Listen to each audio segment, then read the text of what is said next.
Welcome back, Gravel Adventurers. I am Leland Daines, owner and community builder of Gravel City Adventure and Supply Company and race director for Dirty Kansas. But here on the Gravel Exchange series, we are talking to gravel influencers and gravel enthusiasts from all over the world. And we've been taking you to foreign countries, but today we're taking you to New England, which might as well be a foreign country to hear us in the Midwest. Ted King, none other than the gravel royalty, to join us. Ted, how you doing? I am doing very well, Leland. How are you today? You know, I'm hanging in there. I even got to ride my bike with Adela on the max seat. Nice. That's outstanding. Oh, I love it. Perfect. So be prepared and get one for Hazel. You know, 1.5 years maybe to be ready. Sure. No, I'm getting a lot of good recommendations for what kind of carry-on, tag-along, the bar seat, the top tube seat. There's just so many cool things. So I'm pretty stoked. Yeah, we need to get a bell next. Is our next purchase. So let the world know we're coming. Nice. But anyways, before we dive in, of course, the premise here is we want to learn about what gravel looks like in the New England states. So I know you're from Vermont. We can talk specifically Vermont. We can talk about New England. We can really expand how we whatever scope you feel is appropriate. But before we get started on that, we would be remiss if we didn't cheers with a little maple syrup. And Ted informed me that we had to start with a shot. This is not a chugging contest. I've learned my lesson, nor have I prepared to make that challenge again of the king of maple. I think, speaking of interspersing content into this conversation, if you can grab that YouTube link and chuck it in here, I think the people would love to see what all goes into a 2,000 calorie. Perfect. I love it. You don't even have your king of maple belt buckle on, do you? Oh, he does. Oh, snap. Leland, the last time I saw you, I didn't have it. And I was like, if there's one thing that I'm going to remember about this conversation, it's the belt buckle. Okay, so this is a virtual cheers, a salute. You've still got to make yours yet. So why don't you tell us what it is you're concocting there? Okay. Hold on a sec. My love, what's the name of those funny coffees that are popular? Cappuccino? Delanaga. There's a super hipster coffee right now. I know, I'm embarrassed. And literally what you have is I think it's Delgana coffee. You take a shot of like a teaspoon of instant coffee, you put it into a bowl, you put in like a tablespoon of sugar, you put in hot water, and you whisk it. Okay. Whisk. And so I'm thinking to myself, okay, you're taking coffee and sugar, and then you whip it, and then you put it into milk. It's called Dalgona, Dalgona. This is like blowing up Instagram. And I'm like, yo, why don't we just take maple syrup? So now I'm equaling you. Now I have 2 shots of maple syrup. This is going to be a lot of maple syrup. And you will note that I'm taking the salted raspberry version. So there's 3 ingredients here: maple syrup, real raspberry juice, and a little bit of sea salt. Okay. And now I will whip it into a nice frothy slurry. I don't know how well this is going to work, but I hope it works well. I've done it with 1 packet of just the of two's new territory. Coffee untapped, and then I put it into the milk, and it's like this frothy, delicious recovery drink paradise. So what do you have? Tell me what's in your glass, my friend. So I wasn't quite sure what constituted a shot, so I grabbed 2 packets of all natural untapped syrup, pure Vermont. And I can't show you because, virtual backgrounds here. Yeah. Anyway, this is 1 fluid ounce, and I did a quick Google before we got on, and I learned that 2 ounces is in fact a double shot. So I've got a double. Thanks. Okay. Here and I got to give you credit. I didn't realize that was a virtual background. Your background is so good. I thought it was legit. Boom! I'm down here at Gravel City Adventure and Supply Company. Coming to you. Yeah. Nice. Do we have a quick guest in the form of Laura? I thought we might have a couple guest appearances. Yes, the other potential attendee is napping, taking a nap. No, fair enough. It's whipping up to a nice froth. So in reality, if I was doing this for real, I would have added a little bit of water just to give it a little more volume, but I'm seeing some good, oh, nice. Some bubble action. Yeah. I will be sipping mine, which I realize is the antithesis of any chugging or shot competition, but. Oh, no competition. This is just friends cheersing to health and syrup and gravel.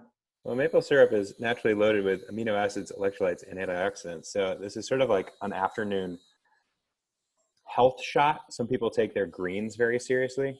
We're doing the same thing. Yeah. Okay. And this is not going to spike my blood sugars, correct? Exactly. This is low glycemic, believe it or not. Okay. And oh, see this, if I had given it more time, it would have had more. Typically with the coffee, it just floats on top, the coffee on tap. Give this a quick stir to a pink paradise. I feel like you need to, well, we've kind of given them some instructionals, so maybe I'll break this off into a separate short clip and the how-to. Very good. What do you call it, a Donaga? Dalgona, Dalgona. Okay. Salud, amigo. And down the hatch we go.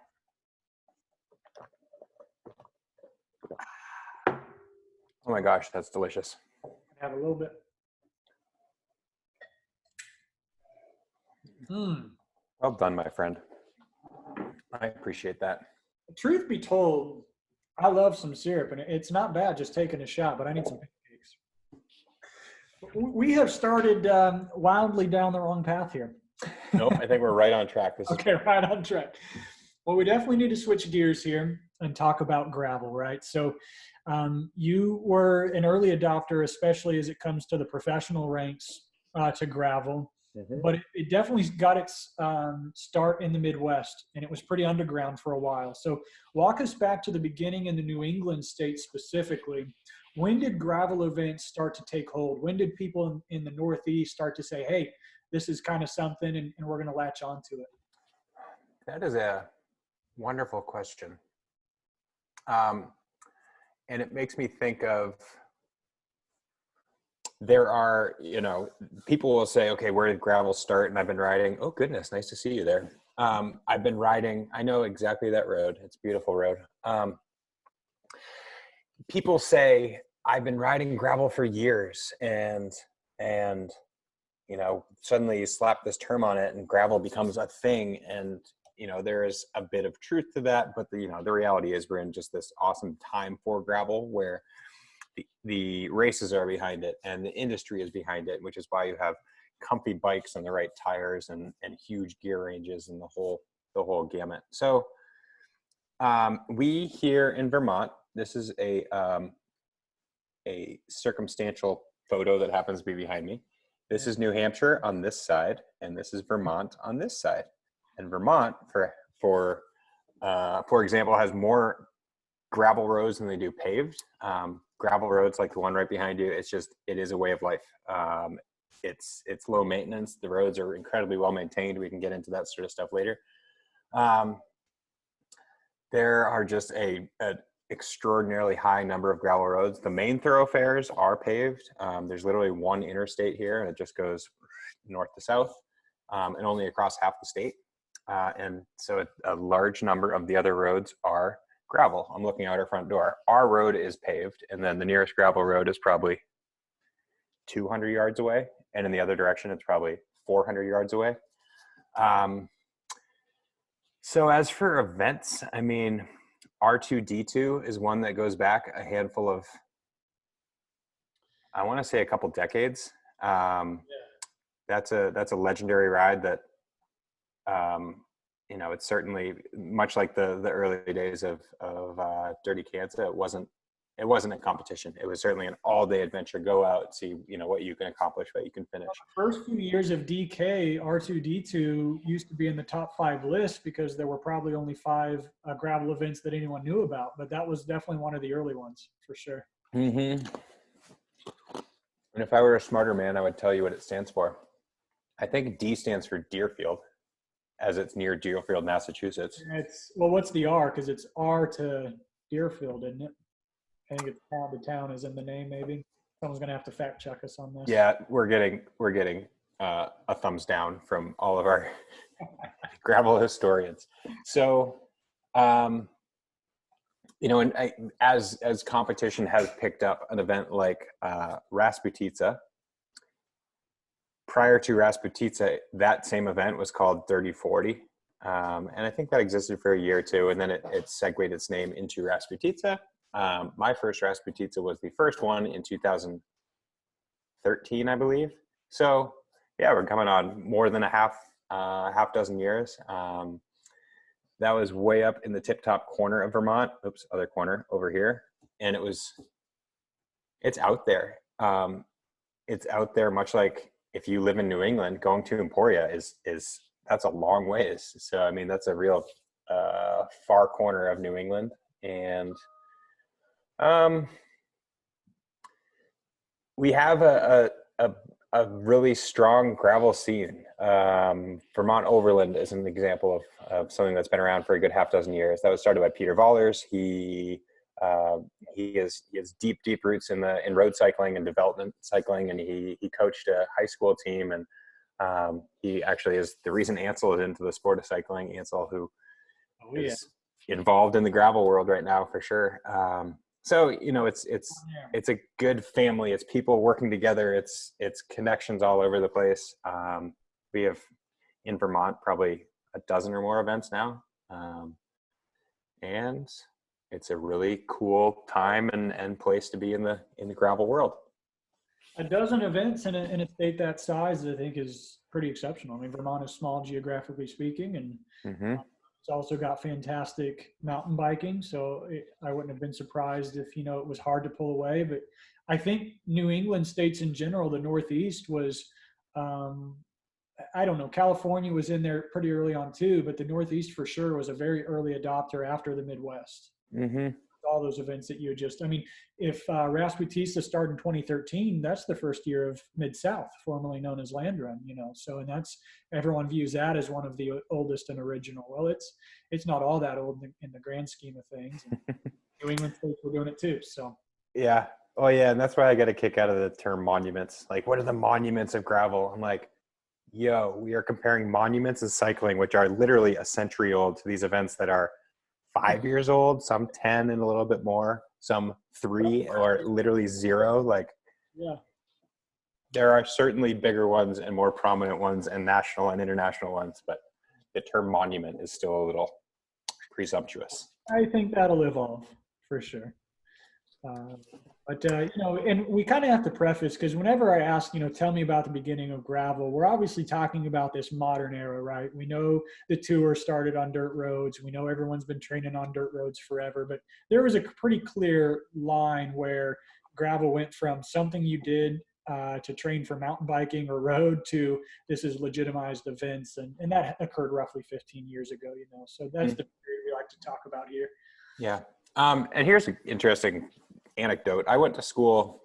I'm actually from New Hampshire. I went to school in Vermont, and then Laura and I now live in Vermont. And college was when I got into cycling, and doing a bit of mountain biking, a lot of road riding. And I remember vividly, the paved roads around Middlebury, Vermont, where I got into the sport, were they're excellent. It's a relatively populated area, so there's more paved roads there than good portions of the rest of the state. And I remember there was only one gravel road that I would ride with any slight bit of regularity.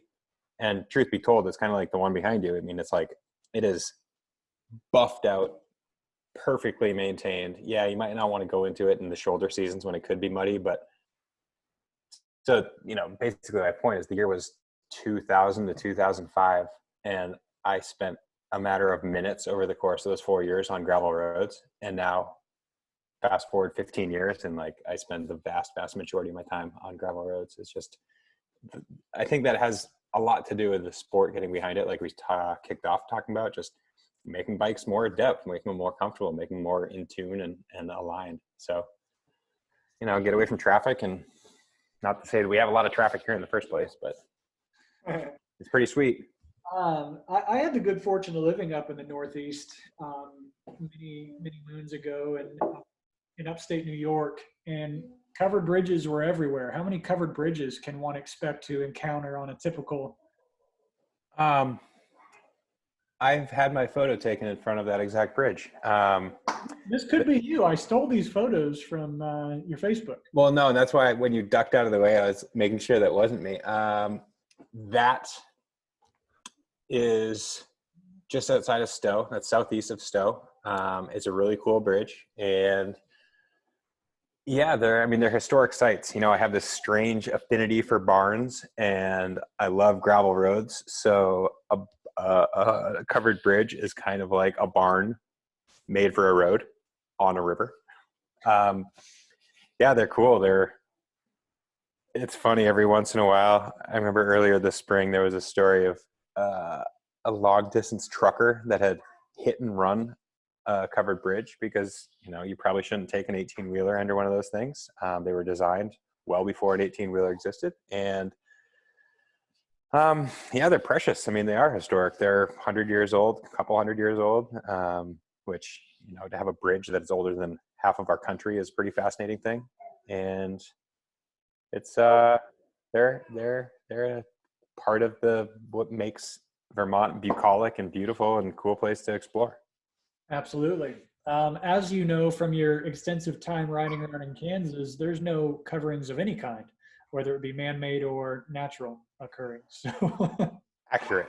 Accurate. You guys should just install whether or not there's a river, you should just put up some covered bridges and be like, this is called a reprieve from the summer sun. like a tunnel. Yeah, just make some covered tunnel. Okay. So you caught us up from where gravel, this modern age of gravel in Vermont specifically, where we started, and now we've got to jump into the landscape today. And I think we've got to dive right into Rooted, right?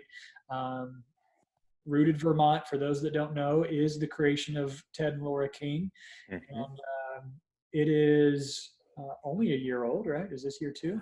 Correct. First weekend in August was year one. We are slowly zeroing in on year two, which will be August 2nd is event day. But much like many of these sweet events, they're a couple days in the making. So people are arriving Friday.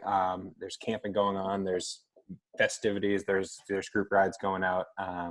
We take over a bar in town and do a big social welcoming gathering. So yeah, it's a pretty sweet weekend, to put it lightly. Well, and you have been a good student of gravel, if I do say so myself. You've been very astute, and you've adopted, I mean, you talked about you've got gravel roads galore. That's fantastic, but it's more than just the roads, right? It's kind of an attitude. And I have pulled up a video kind of explaining this. This is your mullet protocol. So I've got this video muted here, and I want to give the viewers a visual, but tell us about what exactly it means, this mullet protocol. Okay, so we got about 45 seconds given the length of this video. The ride starts last year 500, this year 900 people, all casual rollout, and then immediately you're going up this blasting hard hill, which you see right here, and that's mullet protocol is business in the front, party in the back. That's the party in the back right there. The folks that are racing are going to be hard charging. Those are our top two female finishers right there. That's a great mullet right there. I mean, the whole day is meant to be catered to everybody on a bike. There you go. Like if you want to hard charge at the front and you want to go absolutely rip in order to earn that beer, then by all means go do that. And if you want to slow pedal in order to earn your beer or cider or whatever the heck you want, the day is just meant to be a blast. So not only is the 40 or 80 mile routes not only challenging and fun and scenic and everything that's good, but we have an awesome party at the finish. We have absolutely extraordinary food that really is sort of stand out. I mean, it's effectively Michelin star worthy, thanks to our chef and friend Justin Walker. It's a party, my friend. It's everything good about bikes right there. Yeah, I've seen the menu. It is, as you said, it is literally star quality. Fantastic. Well, you started talking about the course. Let's dive in a little bit more on that. And then you've shared that there's some super buff stuff as we saw in pictures. But in order to do this accurately, I'm going to give the viewers another video here Mm-hmm. so that they can get, again, another visual. Lovely. Welcome to Vermont. That is my friend Mike Barton on the right. That is Ted King himself up front. So yeah, I got together with a handful of friends and pre-rode the course. I mean, this is what you see is what you get. So that doesn't look like gravel right there. That is what we call class 4. So Yeah. in Vermont, there are 4 classifications of road. And as you might be able to guess, 4 is the least maintained. Whereas you get something like this, it's totally buff. And that'll be, I think, a class 2. Yeah, barns, buffed roads, bucolic scenes. Vermont's known for, I would call it relatively punchy climbs. That was also a pretty token thing that I want to interject, that we have convenience stores. Convenience stores here are a way of life. It's like they're often, they've been the center of the town for 100 years. They often have a post office in them. It's just such a cool community gathering right there in a town. So those are requisite all throughout New England, and especially in Vermont. On the subject of convenience stores, I have to interject and take us back to our first interview, Mm-hmm. Post DK, the very first time you came, I think. Mm-hmm. And I had issued a challenge to you to eat some Casey's pizza. And I don't think you, to this day, have had Casey's pizza, have you? I don't remember that challenge because I don't like backing down to them, but I won't say you didn't It flew challenge under me. the radar. It wasn't a strong challenge. Not Okay. like Yeah, I've never been to Casey's. That is truth. I would love to go. well, if this is quintessential rooted Vermont convenience store, you have to experience Casey's. You need a pizza and some chocolate milk. It's just And before you hit play, you might notice on the right side of your screen is a jar of marshmallow fluff, which is also a very quintessentially New England thing. It's liquid marshmallow. Yeah, turn it out. This is what you got. This is New England right there. Some good New England IPAs off to the left. Switchback, a couple long trails. Man, this video's got it all. It does. What more? So, yeah, I mean, we are blessed in the place that we live. Like I was talking about the topography real quick. It's relatively punchy climbs. We have a handful of climbs that can take you 20, 30 minutes, but those are relatively few and far between. And yeah, the rest are just a mix of good casual rollers to 20% grade. So it's an awesome place to live and train. That's a class 4 road behind you, by the way. Class 4. It looks like that puddle is about to swallow him, like he's about to go nose. You know what was funny is Laura and I pre-rode the course on mountain bikes. Mountain bikes? Rooted? Maybe we were on, yeah, I guess we were on gravel bikes. We rode it on gravel bikes in about April. And we got to that exact section, which is all said and done, I think it's 2 miles. And in April, there was a lot of walking around icy puddles like you see there. And we're like, I mean, the photo behind you, it's probably 85 degrees, and it's been 85 degrees for 2 months. Like, surely there's no way that puddle will still be here in 3 months. And then lo and behold, come event day, like it makes good photography. It makes good stories. Yes, a handful of people are going to go down, and it makes an even better story. So it's a pretty neat thing. No doubt. No doubt. What else can we tell them about Rooted? What are we missing? 1 second. Syrup. They've seen the course. They've seen the course. The food is such a, Leland, a real family event. Rooted.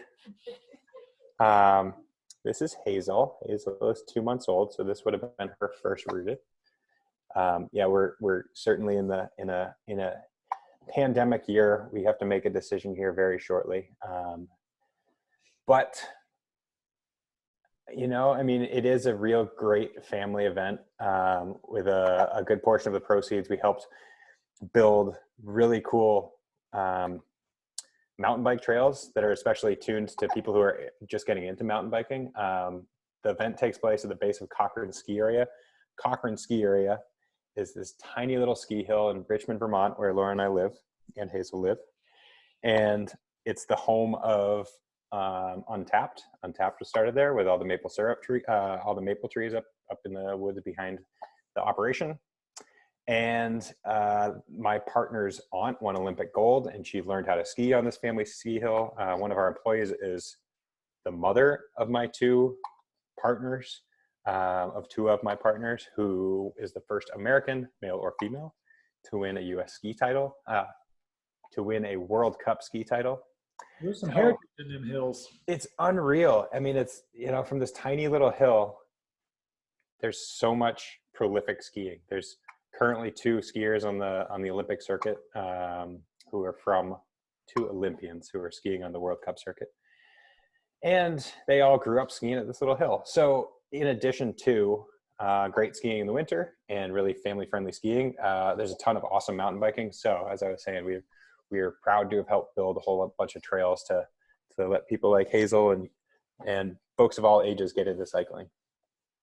There you have it. It's really cool. So even though Richmond has access to all these great mountains, it's still pretty accessible, right? You're not too far from Burlington and pretty easy to get into.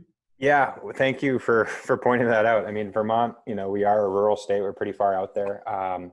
But where Laura and I live, we're about 15 minutes from the Burlington airport, which is, you know, straight shot to New York. They go to Chicago. They go to a whole handful of spots. We are 2.5 or 3 hours from Boston. A lot of folks from Massachusetts come up here just because it's a cool place to ski and get away. And yeah, Burlington, biggest city in Vermont, that is 15 minutes away. And here in Richmond, we got everything we need from it's a tiny little town, but great bike shop, great coffee shop, awesome, cool new pizza place, new bakery, and a grocery store. It's like, what else do you need? Bases are covered. Yeah. Well, I guess we need to then dive into where do you think gravel is still headed in the New England states and Vermont and the greater area? Do you think, if you look at the gravel calendar, it's jam-packed, but is there space within New England, or is there room geographically and on the calendar for more events? Do you think there's more organizers and more racers who want to develop more events? That's an awesome question. And I'll start by saying, you know, you hear it, I hear it, people in gravel everywhere hear it. How do we make sure that gravel remains cool and doesn't go the way the dodo bird and sort of ruin itself? And I keep on saying, like, instead of, on one hand, like, let's see what happens. Let the sport evolve as it's going to. On the other hand, let's take what works really well and perpetuate that. And then you look at what doesn't work and let's remove that. It's sort of as simple as those things. The events here do run a spectrum. There are really hard charging events, and there's plenty of events that, you know, really there's no winner, much like the early days of a DK and sort of the entry level. It's a good entry point into gravel. Curiously, as many events as there are in Vermont, there aren't a ton of gravel events in New Hampshire, and we have the Green Mountains here in New Hampshire as the White Mountains, which are absolutely spectacular and all the more rugged. Just west of us are the Adirondacks in northern New York, and those are spectacular, huge mountains, just totally out there. Northern Maine, I mean, people don't realize how big of a state Maine is. It's enormous. And Laura and I did a really cool mountain bike race over there last year, and at Sugarloaf Ski Area. So, you know, by geography, there are noticeable differences in each of these places, and the type of terrain and the type of racing that you're going to have, racing, riding, whatever it is. So, yeah, I don't think we've saturated the geography and hitting up unique events in that regard. Yeah, it's already a very busy schedule. And you know, that enters another point of interesting conversation in the gravel world on a national scale. Like, it's too busy of a calendar. Like, how are we supposed to choose anything on May 30th this year? How are we supposed to compete with Dirty Kansas? And I'm thinking, there are a lot of people who go to Dirty Kansas, and there are a lot of people who don't go to Dirty Kansas. So, like, if you're in Maine, maybe make your event May 30th. and cater to the people who might be daunted by Dirty Kansas first time around, and make that their entry point. And you can draw an event. Everyone that wants to do Dirty Kansas can get in. We have a limited capacity and higher demand. So that we know there's more demand from gravel riders that we can sustain. And that's going to be true of any gravel event. So I definitely wouldn't aim to compete geographically on the schedule, but yeah, something's in Kansas and you play something in Maine. Yeah. You know, as you're talking about room for these new events, I was reminded of something Jim always says. Jim Cummins, of course, one of the original founders of Dirty Kansas. When he talks about the creation of DK, he said, "Oh, well, someone ought to put on an event in the Flint Hills because they had done Trans Iowa the year before in its first edition." And he quickly realized that someone was going to be him. And so what I'm hearing is that the King family, since you now have a third employee on the team, are you telling me that the Rooted brand might be expanding into the Adirondacks and Maine? I think. Oh my gosh. Let's make it happen. It's not happening this year. It's not happening on our immediate calendar. Fair enough. You know, another point of the genesis of our event is, as soon as even when Laura and I were living in California, people are saying, when are you going to create an event? And to your point, I feel like California already had a pretty saturated schedule, and certainly there are more events that could be had. And you know, we are friends with a lot of the organizers out there, and I didn't want to step on their toes. And as soon as we moved here, we heard it from friends that we have from our national travels and folks that we've known for a very long time. When are you going to create an event in Vermont? Like, we would love to have you. We'd love to come visit. So that was a big point of why we did it. We wanted to showcase this community to this national and international gravel cycling community. And maybe, you know, we're asked that often as well. Like, when are you going to create camps? When are you going to create a multi-day event? When are you going to create another event? It's on our radar. It's not happening in the foreseeable future. We are very busy, but it's a really fun. People aren't event organizers, are they? I mean, I know I asked you the question facetiously, but it takes a lot in the planning, and it doesn't just happen overnight. I'm as aware of that as anyone can be. Yeah, exactly. But you're right. We got free labor here, so we'll just put Hazel to work. Curious here. Have you started Hazel on syrup bottles yet? You know, at her age, she's still only supposed to be breastfeeding, but Laura is actually only consuming maple syrup right now for the optimal calorie consumption. So indirectly, Hazel's having a lot of syrup. Okay. Well, we've got, my wife and I are expecting baby Jack June 8th, if not before. Uh-huh. I'll make sure Mama is taking in plenty of syrup. Yeah, top her off. Like, okay. I think Laura's doing 2,500 calories per day of purely maple syrup. And she looks great. It's working well for her. So 25 of these things. Right? I mean, it's efficient. A couple for breakfast, a couple for lunch. Laura, mad props. Leland's impressed. Yeah, and the coffee maple for breakfast and the salted raspberry when she's feeling like she needs a couple more electrolytes. So it works out really well. Okay. So Ted, we're probably coming near the end of our time here, but we've got to squeeze in this do-it-yourself gravel. We can't around the fact that we are in the midst of a pandemic. I try not to talk about that much on here because we're trying to bring the good news, but you found a way to still motivate and inspire people to get out and kind of participate in their favorite events anyway. So tell us what you've been doing with that, what that looks like coming up in the future. Yeah, so I had been, chewing on this idea for a while. How do I keep my sponsors happy amid a year that may not have a whole lot of events? How do I've become really good friends with so many of these event organizers, and it's a freaking bummer for them and for Laura and me with Rooted, at the prospect of events not happening. And I always did get a kick out of, with due respect where it's had been done, of putting events later in the calendar, because initially it was just like, pick a date. Okay, by September it's gone. By October it's gone. By November it's gone, guaranteed. Props to that idea, because reorganizing an event that may or may not happen is an enormous undertaking. But what this event, DIY Gravel, really does is honor the original event day. because thousands of people, and collectively tens of thousands of people, have very busy schedules. Where May 30th said Dirty Kansas, where I forget the date because once it's happened, I always forget it. May 3rd was Belgian Waffle Ride. Rasputitsa was April 18th, I think. And it's a bummer to see the date come and go.